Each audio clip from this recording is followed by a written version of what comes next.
Amada iglesia, buenos días. Que la paz y la misericordia de nuestro Señor Jesucristo continúe sobre nosotros. Vamos a orar. Amado Padre, bendito que estás en los cielos, gracias una vez más te damos, Señor, por tus misericordias, cuales son nuevas cada mañana, Señor.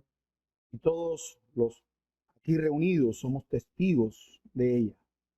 Gracias por el amor y por la salvación que nos has dado en Cristo. Gracias por sostenernos y perseverarnos hasta este día. Y gracias por el privilegio que nos has otorgado de poder venirte a adorar, glorificar, alabar tu nombre en un día más, Señor, que es tuyo, en el día del Señor.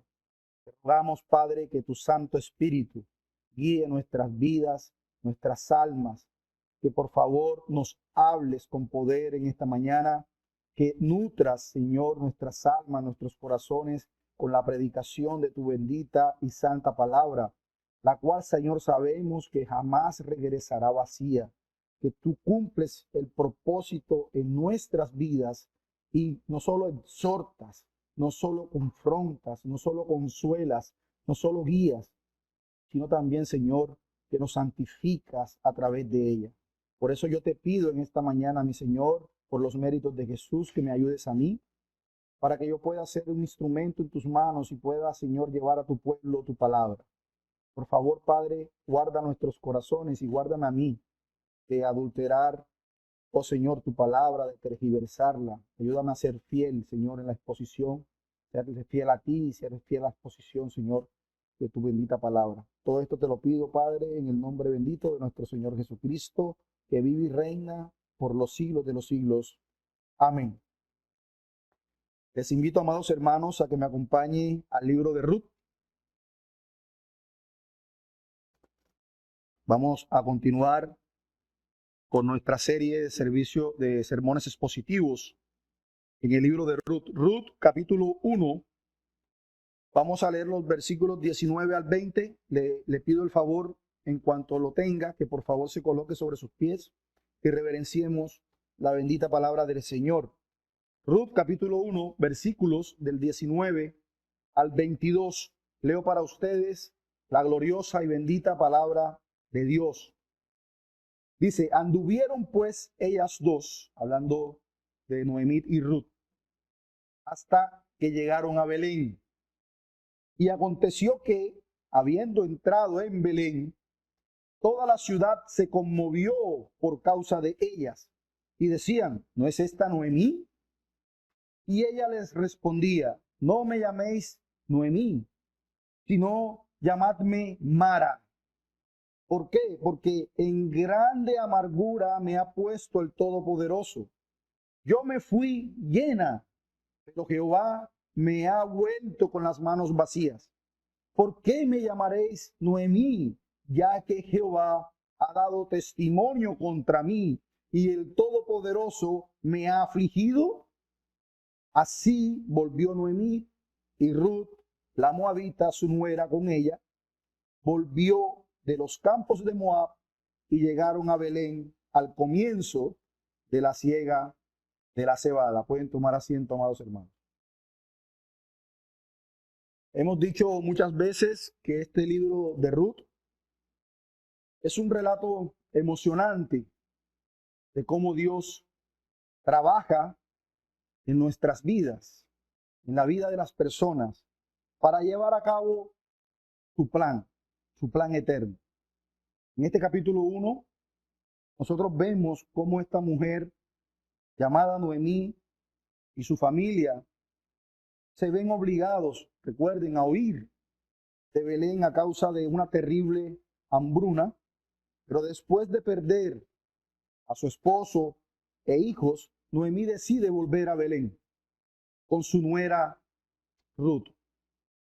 Enmarcábamos nosotros que el libro de Ruth es un relato que se enfoca en la fidelidad y en el amor de Dios. Ese es el enfoque, la fidelidad y el amor de Dios, mostrando cómo Él de una manera sorprendente y soberana trabaja en medio de situaciones difíciles, de situaciones adversas. ¿Para qué? Para su propia gloria primeramente, pero también para bendecir y redimir a su pueblo, en este caso particular de Ruth. En los versículos que vamos a considerar hoy, veremos el impacto de la decisión de Ruth de acompañar a su suegra Noemí de vuelta a Belén. En estos pasajes, hermanos, nosotros podemos ver la lucha de Noemí por encontrar un sentido a su sufrimiento y, por supuesto, ese intento de reconciliarse, porque en ese momento ella no se halla, esa intención de reconciliarse con el plan de Dios en su vida. También podremos ver la fe y la lealtad de Ruth, quien decide acompañar a su suegra en su regreso a Belén. Mi sermón esta mañana, hermanos, lleva como título de la amargura a la bendición, de la amargura a la bendición para el futuro. Y vamos a dividir nuestro sermón bajo 3 encabezados. En primer lugar, analizaremos el regreso a Belén, analizando el versículo 19. En segundo lugar, vamos a contemplar y a estudiar la amargura de Noemí, versículos 20 al 21. Y por último, veremos cómo Dios, de la amargura a la bendición para el futuro, muestra ese peregrinaje de Noemí en el versículo 22. Así que sin más preámbulos, estudiemos nuestro primer punto, el regreso de Noemí y Ruth a Belén. Leo nuevamente el versículo 19. Dice, anduvieron pues ellas dos hasta que llegaron a Belén, y aconteció que habiendo entrado a Belén, toda la ciudad se conmovió por causa de ellas. Y decían, ¿no es esta Noemí? Recuerden, hermanos, el contexto del regreso de Noemí y de Ruth a Belén. Después de la trágica muerte de sus esposos, Noemí y Ruth deciden regresar a Belén, a la tierra de los antepasados de Noemí. Noemí había perdido a su esposo e hijos y se sentía, por supuesto, abandonada, se sentía sola. Ruth, por otro lado, había perdido a su esposo también y a toda su familia en Moab. Pues la decisión que ella tomó fue, te acompaño y de ahora en adelante tu pueblo será mi pueblo, tu Dios será mi Dios, así que no miraré atrás. Continúo contigo. Por lo que la compañía de su suegra era importante para ella. Juntas emprenden ese viaje de vuelta. Hermanos, Noemí, antes de partir, era una creyente admirada y estimada en Belén. Estimada, una mujer, dicen muchos comentaristas, que era una mujer muy, era rica, era influyente, y gozaba de mucha reputación y de mucho respeto en Belén. Pero las cosas cambiaron de manera rápida. Después de 10 años de ausencia, Noemí regresó a Moab. ¿Cómo? Desconsolada y desamparada. Había perdido, repito, a sus maridos y a sus hijos, su dinero, sus bienes, todo lo que ella llevó. Por eso decía, salí llena, salí llena. Regresó a Belén sin nada más que la ropa, dicen los comentaristas, una ropa andrajosa que llevaba puesta y una nuera que era también desamparada como ella, pero para eso añadirle algo importante en el contexto de la época, era moabita. Por eso la escritura se encarga todo el tiempo de recalcarnos que ella era moabita, y ser moabita era algo visto muy mal, era pagana. Cuando Noemí llegó a Belén, mientras caminaba por las calles rota, cansada, desgastada por la edad y por supuesto con las cargas y la tribulación de los problemas. Todo el pueblo estaba asombrado de lo que estaba viendo. Se dijeron unos a otros, ¿es esta Noemí? ¿Es esta la misma Noemí que nosotros conocimos? Aquella Noemí influyente, aquella Noemí pudiente. Ella no era la Noemí que habíamos conocido hace una década. Sus 10 años difíciles en Moab, hermanos, habían hecho estragos en la apariencia física y en la personalidad de Noemí. Y esto es importante. Noemí era tan diferente a la mujer que había partido de Belén 10 años atrás y que sus amigos apenas podían creer que fuera ella. Por eso la pregunta, ¿es esta Noemí? La mano aflictiva, hermanos, de la providencia de Dios hace grandes cambios. A veces sobrecogedores en poco tiempo. Cuando Dios disciplina, quiere corregir y trabaja hasta el final para cambiarnos. Noemí correctamente atribuyó todos sus problemas a la mano de Dios, como veremos más adelante. Ella sabía, por supuesto, que no era azar, que no era casualidad, ni era el destino lo que le estaba ocurriendo.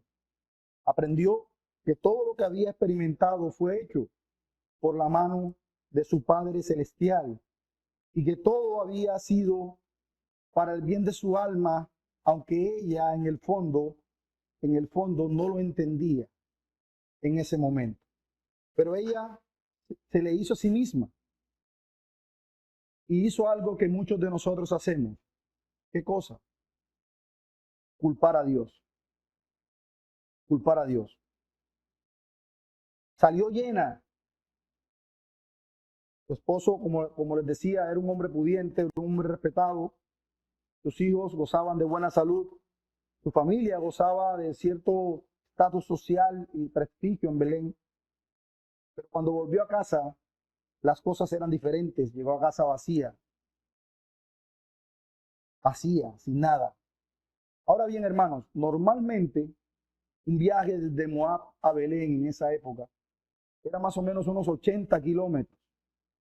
80 kilómetros, eso es casi ir de aquí a Cartagena.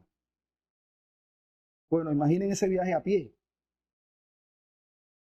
Más o menos en la época tardaban de 7 a 10 días, porque el camino no era un camino plano, era un camino donde se descendía aproximadamente a unos 4.500 pies desde las altas llanuras de Moab, para que luego les tocara descender al valle del río Jordán, y luego ascendían unos 3.750 pies a través de las distintas estribaciones de Judea.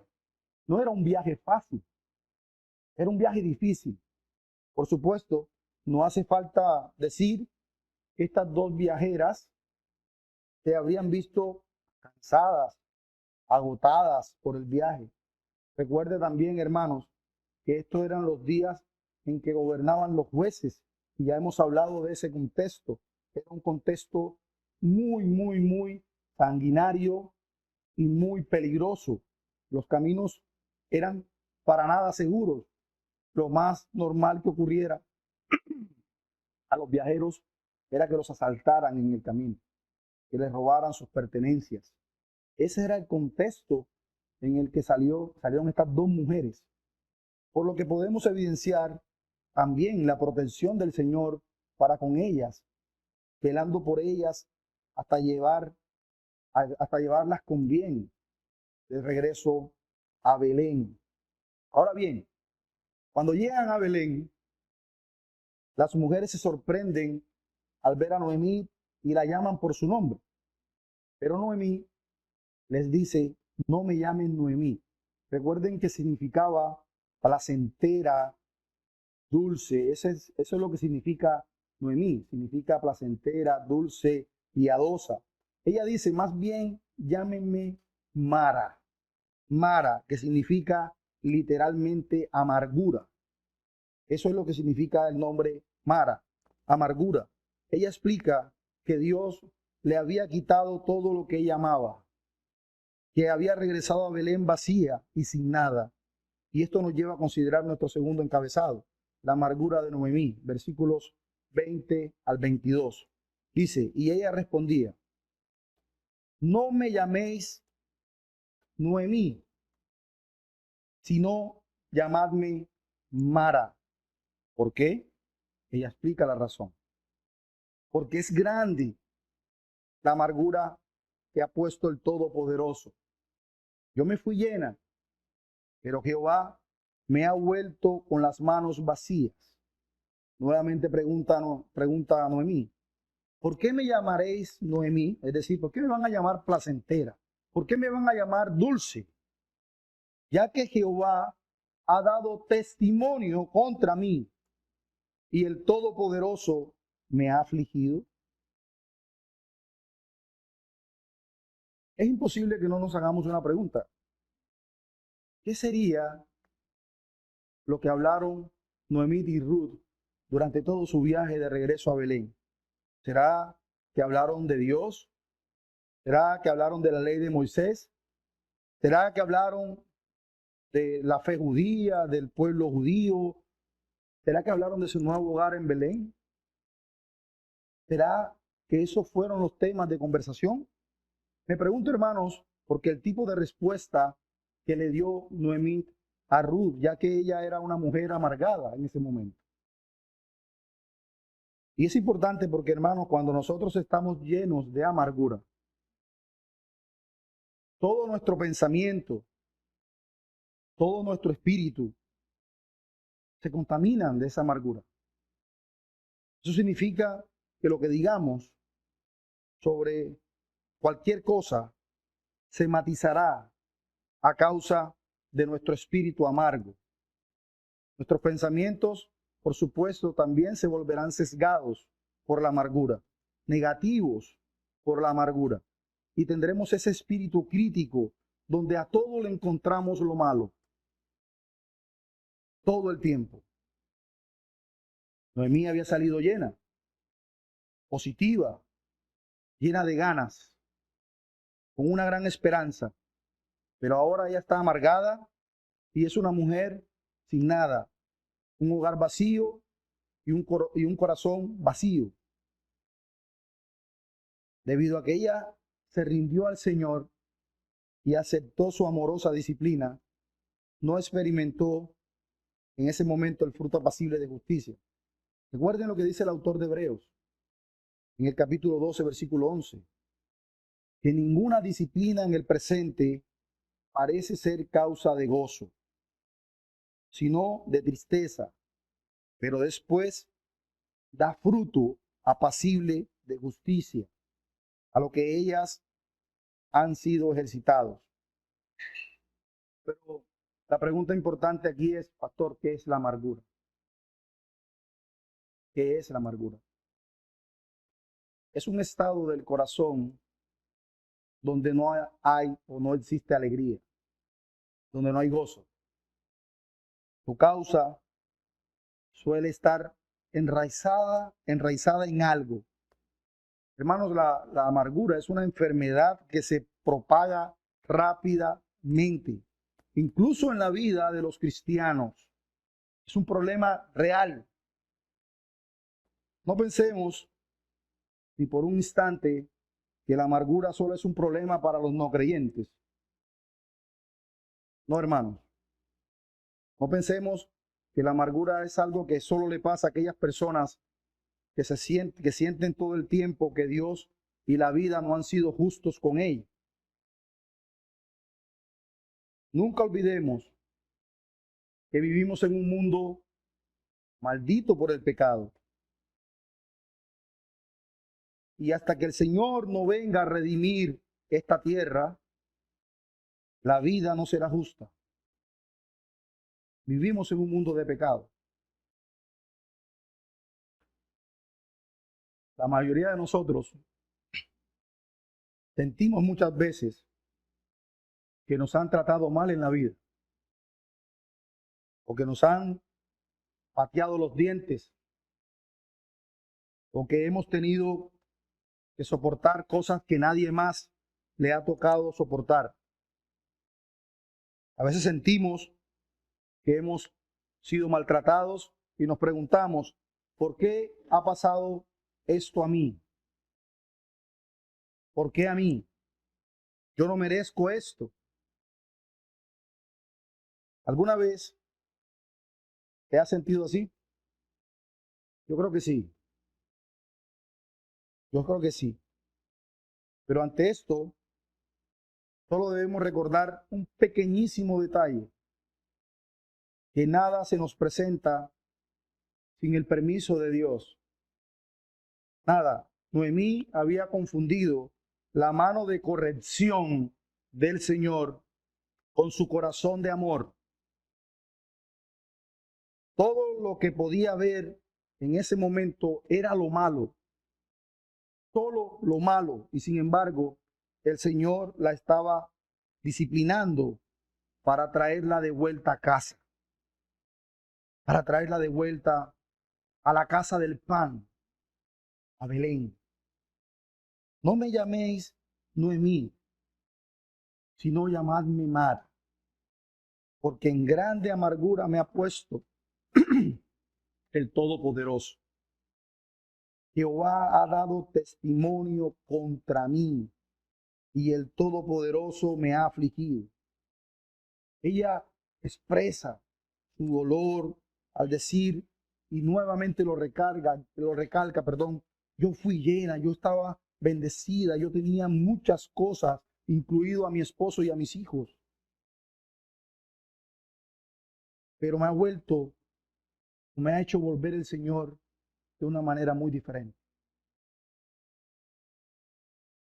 Ella tuvo por un tiempo una vida plena en Moab, pero ahora siente que lo ha perdido todo. Sin embargo, ella sigue confiando en Dios y reconociendo su mano poderosa y soberana en su vida.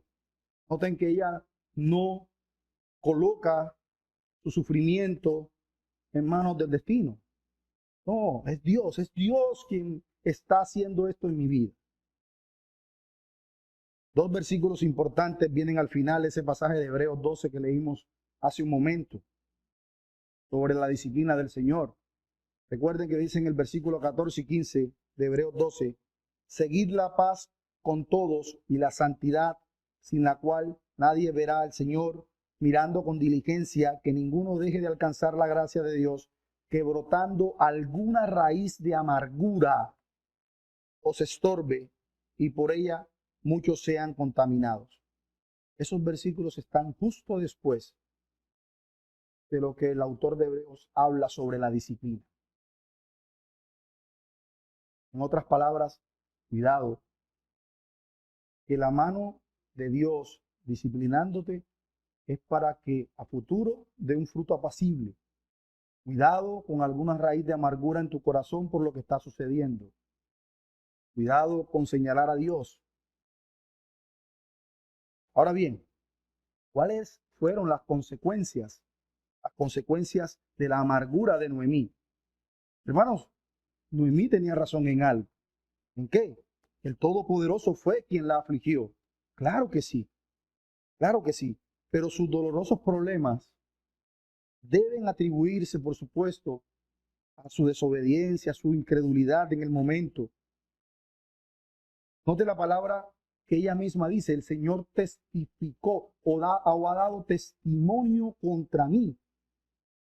En otras palabras, Dios ha sido fiel en testificar contra mí. En otras palabras, Dios ha sido fiel en anunciarme mi culpa, al reconocer mi pecado, para darme testimonio de que he desobedecido. Y ahora tengo que responder por el pecado que he cometido de esta manera. Dios le responde a Noemí de la manera que lo hizo porque ella le dio la razón. ¿Por qué Dios hizo todo esto con Noemí? Por la misma razón que nos las hace a nosotros cuando nosotros le damos la espalda. Porque el Señor al que ama disciplina. Si Él te disciplina, Dios te trata como a uno de sus hijos. Pero si no lo hace, si no te corrige, no eres un hijo legítimo. Eres un bastardo, como lo dice la Escritura. Él siempre nos disciplina para nuestro beneficio, para que podamos ser partícipes de Él. Pero nunca olvidemos que Él disciplina porque nos ama. Usted cuando corrige a su hijo y cuando disciplina a su hijo lo hace porque lo ama. Porque no quiere que se pierda.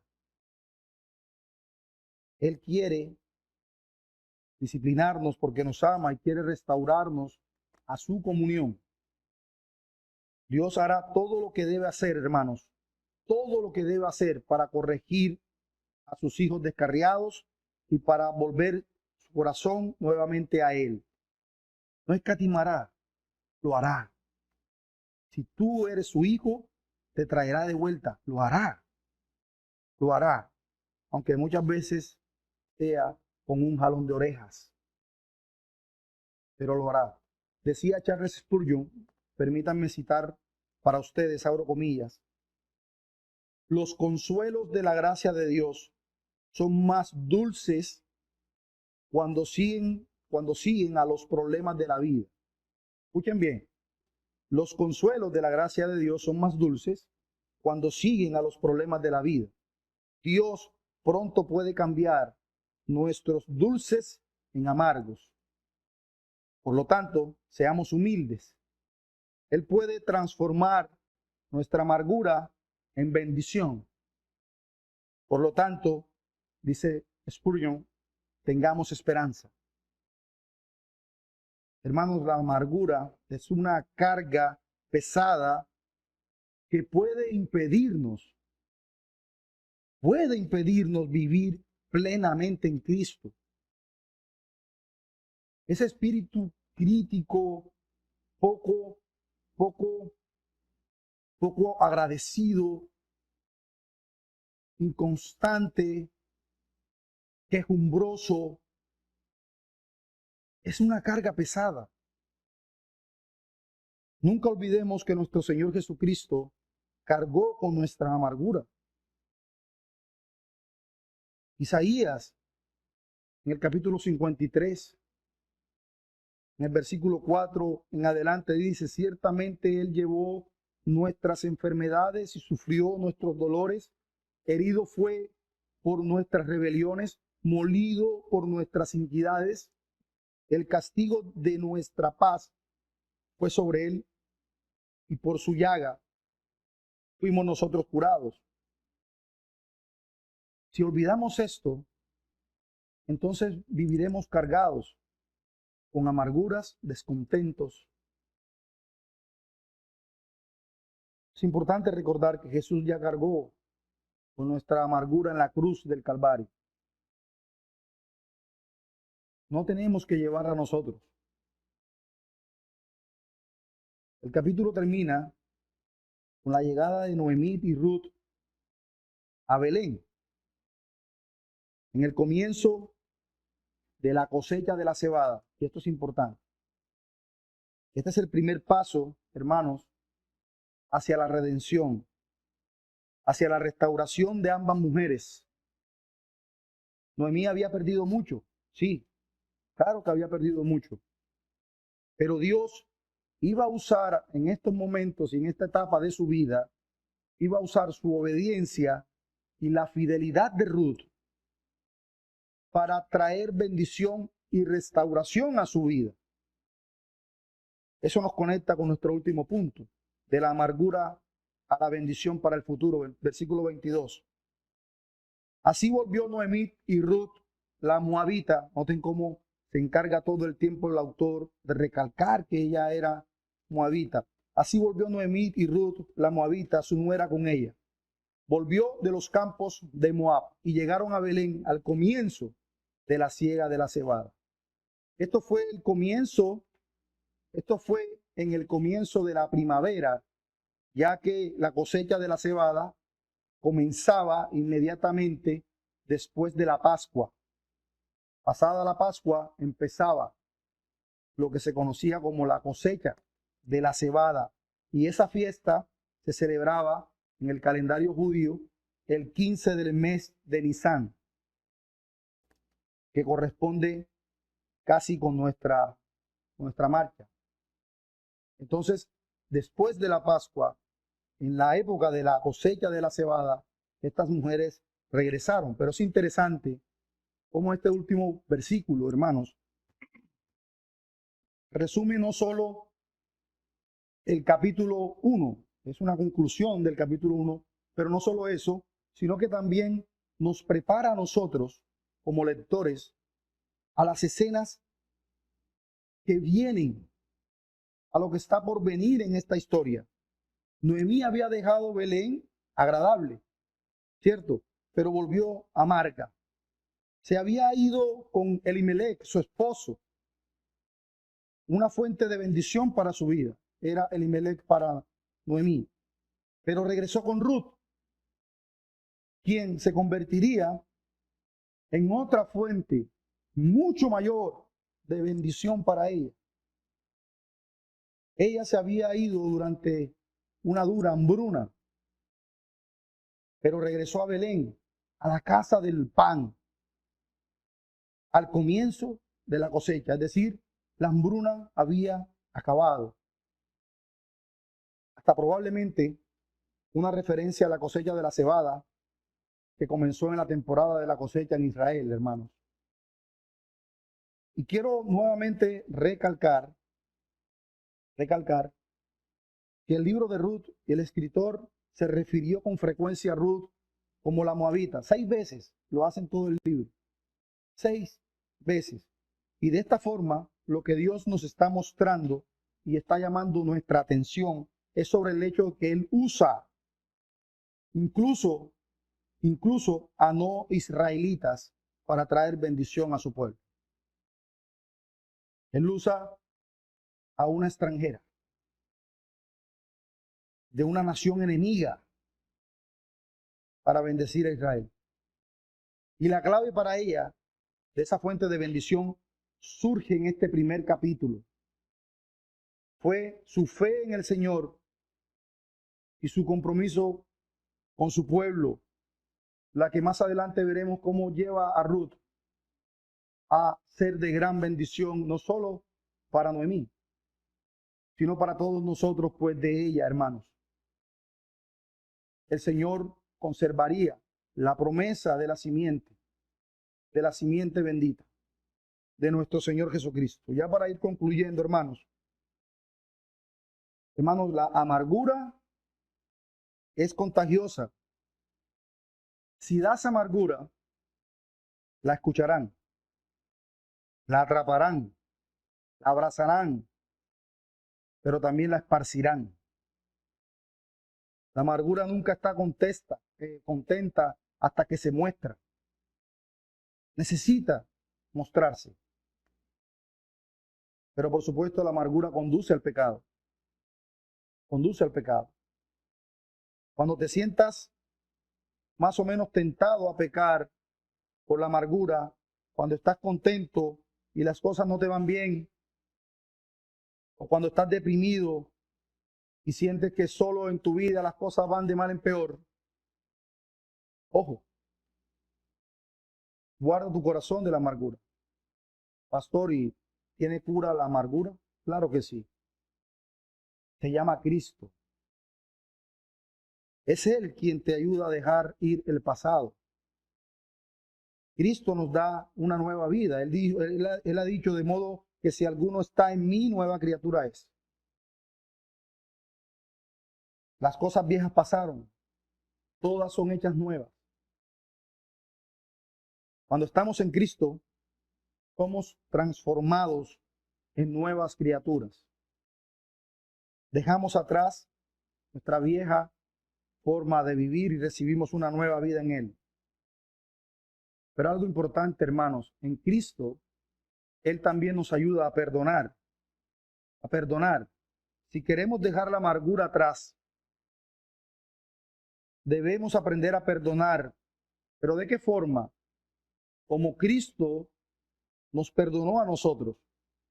Recordemos que Él nos perdonó incluso cuando no lo merecíamos, cuando éramos sus enemigos. Es Cristo quien nos ayuda también a descansar. Cuando estamos amargados, vivimos con una carga enorme. Cuando estamos amargados, vivimos con una carga enorme en nuestro corazón. Pero Él nos ayuda a descansar. Debemos acudir a Él. Él nos ofrece descanso, alivio para nuestras cargas. Es por eso, recuerden lo que Él dice en Mateo capítulo 11, versículo 28. Venid a mí todos los que estéis trabajados y cargados, y yo os haré descansar. Los versículos que hemos considerado hoy, hermanos, nos muestran lo importante que es confiar en Dios en medio del sufrimiento, en medio de las pruebas, en medio del dolor. No podemos entender todo lo que pasa en nuestras vidas, pero debemos confiar en que Dios está al control y que Él puede usar incluso las situaciones más dolorosas para nuestro bien y para su gloria. Al igual que Noemí, todos nosotros, hermanos, hemos experimentado y aún experimentamos momentos de tristeza y dolor en nuestra vida, pero así como Dios estuvo presente en la vida de Noemí, también está presente en nuestras vidas. Podemos confiar en Él porque Él tiene un plan eterno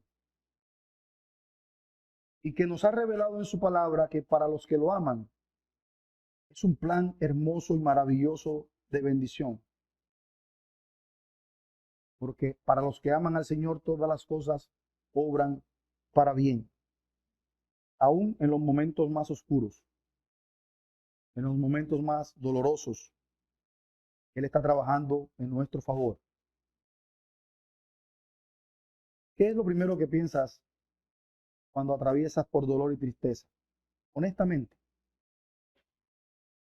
seguramente intentando buscar justificaciones de por qué pasa lo que pasa. Y por lo general, la primera reacción que tenemos por nuestro pecado es sentir inmediatamente que no merecemos lo que está pasando. Pero Dios, quien tiene el control y quien todo el tiempo dirige tu vida y la mía, sabe perfectamente lo que está haciendo y sabe perfectamente lo que necesitamos. ¿Sabemos nosotros lo que necesitamos? Cuando somos tan necios que ni siquiera sabemos lo que necesitamos, cuando aún oramos por cosas que son dañinas para nosotros muchas veces. Pero Él sí sabe lo que necesitamos. Por supuesto, está presto cuando vamos a Él en oración a pedir, a suplicar por su provisión. Podemos buscar en Él consuelo, confiar en Él en medio del sufrimiento. Al igual que Noemí, sí, podemos experimentar pérdidas, desafíos constantemente en nuestra vida. Pero en lugar de permitir que el dolor, la amargura nos alejen de Dios, más bien podemos aferrarnos más a Él y a su amor. Pero ante todo esto, hermanos, nunca olvidemos reconocer la mano poderosa y soberana de Dios en todas las cosas que hacemos. Noemí reconoció que todo lo que a ella le había sucedido era permitido por Dios. Incluso en medio de su sufrimiento, ella confiaba en la soberanía de Dios y en su capacidad para trabajar por todos aquellos que en Él confían. Es fácil decir Dios tiene todo bajo control. Es fácil decirlo, pero no es fácil vivirlo. No es fácil vivirlo. ¿Necesitamos saber qué pasará en el futuro? No. Necesitamos saber lo que Dios ha dicho ya en su palabra y aferrarnos a su fidelidad en los momentos de oscuridad, de dolor y de adversidad. En nuestras luchas diarias, Él ha prometido estar allí. No olvidemos nunca buscar. Que el Señor añada bendición a su palabra y que el Señor nos ayude. Vamos a orar. Padre, te damos gracias, Señor, por tu palabra. Padre, al igual que Noemí, reconocemos, Señor, tu mano soberana en todas las cosas que suceden. Pero te rogamos, Padre, de que en los momentos de dura prueba, en los momentos donde nos embargue el dolor, la tristeza y vengan las adversidades, tú guardes nuestros corazones, Señor, de pecar contra ti. Que por favor no permitas que la amargura, Señor, nos sesgue y nos aleje de ti. Ayúdanos a ver el dolor y el sufrimiento como una ventana que luego que se abra nos llevará, Señor, a una mejor y gran bendición. Porque en Cristo, Señor, tú lo has prometido y lo creemos. Gracias, Padre. Sigue bendiciendo a tu iglesia y a tu pueblo. Y Señor, por favor, sabemos que tu palabra no regresará vacía. Te rogamos que por favor haga eco en nuestra vida hoy. Te lo pedimos en el nombre de Jesús. Amén.